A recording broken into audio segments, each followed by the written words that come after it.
aí, nerds, beleza? Hoje estamos aqui para mais um vídeo sobre os X-Men. E hoje vamos falar sobre...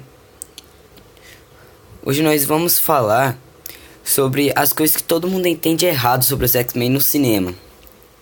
Porque, sério, muitas pessoas têm problemas e indagações com os X-Men no cinema.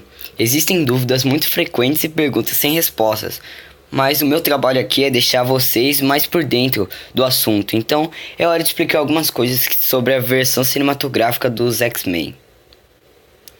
Bom, a linha do tempo é uma bagunça.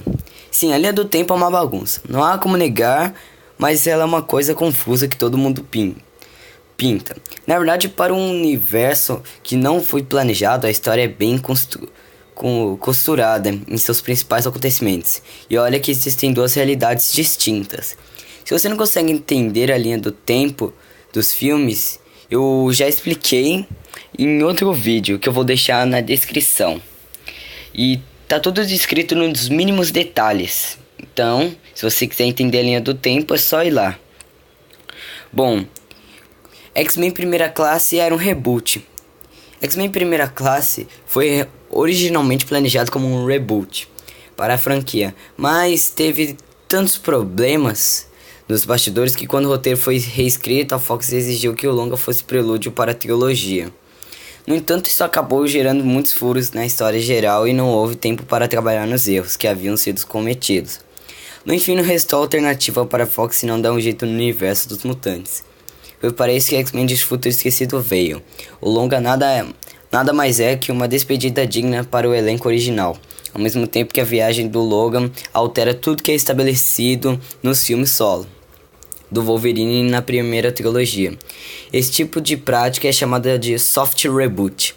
Assim, partindo de um momento específico, toda a história é apagada, mas os alicerces dos novos acontecimentos continuam os mesmos. Essa estratégia também foi utilizada no Star Trek de J.J. Abrams. Nunca houve menção aos Sentinelas. Desde o anúncio de X-Men de Futuro Esquecido, os fãs têm se questionado sobre o motivo dos Sentinelas nunca terem sido mencionados ou referenciados, com exceção da Sala de Perigo nos outros filmes. Acontece que em 1973, a cronologia original, Bolivar Trax foi assassinado pela Mística. Ele foi capturado e o governo concluiu que havia necessidade do programa Sentinelas ser aprovado. Com um contrato de defesa com a administração de Nixon, as indústrias Trax começaram a produção e desenvolvimento do Sentinela Mark I. Só que o projeto nunca foi às ruas. O cancelamento do programa Sentinela aconteceu 2 anos mais tarde, em 1975, quando Charles Xavier se apresentou perante a Casa dos Representantes dos Estados Unidos em uma sessão fechada, pedindo a liberdade dos mutantes, incluindo a integração e privacidade. Mas por baixo dos planos, uma guerra estava apenas começando, com os experimentos das indústrias Trask, com mutantes contribuindo para a criação de uma arma muito mais letal, os Nimrods, que seriam ativados cerca de 40 anos mais tarde. Como o Trask mudou de etnia. Ao longo da franquia, 2 atores interpretaram pessoas com o sobrenome Trask. No entanto, isso não significa que eles foram o mesmo personagem. Bill Duke foi Trask em X-Men O Confronto Final e Peter Dinklage foi Bolivar Trask em X-Men de Futuro Esquecido. Fox muito feliz ao acreditar Duke apenas como Trask, abrindo caminho para que Dinklage interpretando o verdadeiro criador de Sentinelas, Bolivar. Sendo assim, o Trask de X-Men O Confronto Final é um parente distante de Bolivar Trask de X-Men de Futuro Esquecido. Charles Xavier não poderia estar vivo. Em X-Men O Confronto Final, o Professor X é desintegrado e aparentemente morto pela Fênix, voltando a aparecer somente durante a cena pós-créditos do filme, onde Charles transfere sua consciência para o corpo de um homem que estava sendo vegetativo. Isso explica por que ele está vivo, mas não explica por que ele ainda possui a aparência de Patrick Stewart. Bem, nos extras do DVD de X-Men O Confronto Final, um dos escritores do filme de X-Men diz que o homem em estado vegetativo é um irmão gêmeo idêntico de Charles, que teve morte cerebral.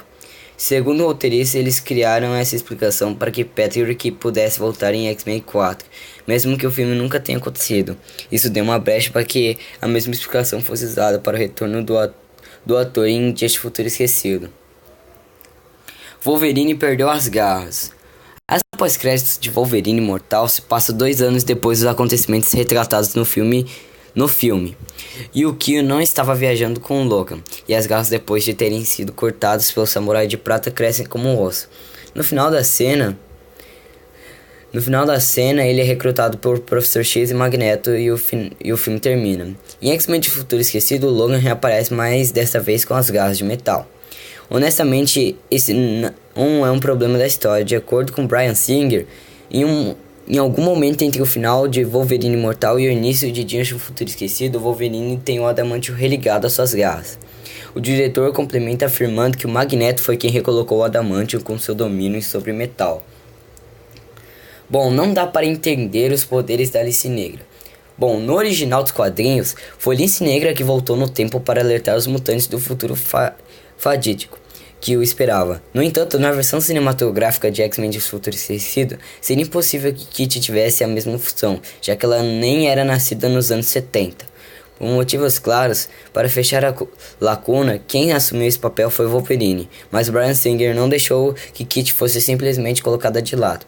Para honrar a personagem, o diretor se utilizou de um recurso chamado mutação secundária, que se trata de um novo poder que o mutante recebe tempos depois de descobrir seus poderes primários.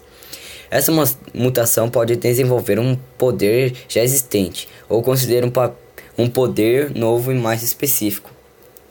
No filme é revelado que Kitty Pryde desenvolveu habilidades adicionais durante os 17 anos que se passaram desde o confronto final em X-Men. Enquanto Kitty normalmente poderia passar a si mesma e outros através de objetos sólidos, ela agora também é capaz de atravessar barreiras do tempo, enviando as mentes das pessoas para seus corpos mais jovens. O final de X-Men de Futuro Esquecido não faz sentido. Ah tá, todo mundo feliz, a gente já sabe que vai terminar bem. Existem 40 anos de histórias não contadas entre X-Men Apocalipse e o desfecho perfeito de X-Men de Futuro Esquecido, galera. No entanto, isso não significa que as coisas vão terminar bem no final de X-Men Apocalipse. Só que isso significa que indeterminados mutantes estarão vivos em 2023. Legal não é saber como as coisas terminam para o universo dessa amplitude. É quase irrelevante. São tantas histórias para nós descobrirmos que saber quem fica vivo no final não estraga a experiência, só nos coloca no caminho certo. A não ser que a franquia conte novamente com viagens do tempo, o futuro está determinado e ele é feliz para os mutantes, coisa rara nos quadrinhos. O universo cinematográfico dos X-Men não tem como funcionar. Por si só, chamar o programa da Fox para com os filmes dos mutantes e o universo cinematográfico dos X-Men já é um erro.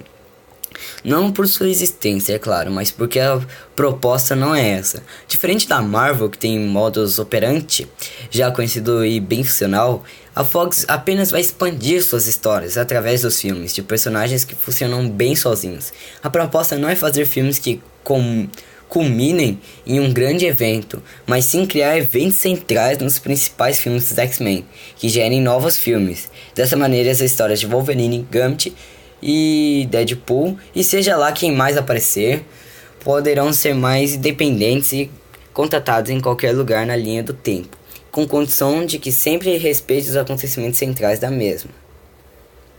E por último, devolve pra Marvel. Provavelmente você já deve ter visto alguém aí nos comentários, já deve ter visto alguém aí na internet levantar a bandeira de Fox, hashtag Fox lixo, ou hashtag devolve pra Marvel, achando que é só pedir que acontece.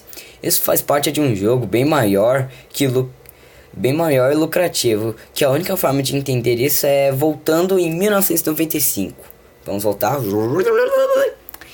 Em meados dos anos 90, a Marvel passava por uma crise sem precedentes e mostrava os mesmos sinais que outras editoras sofreram antes de decretar falência.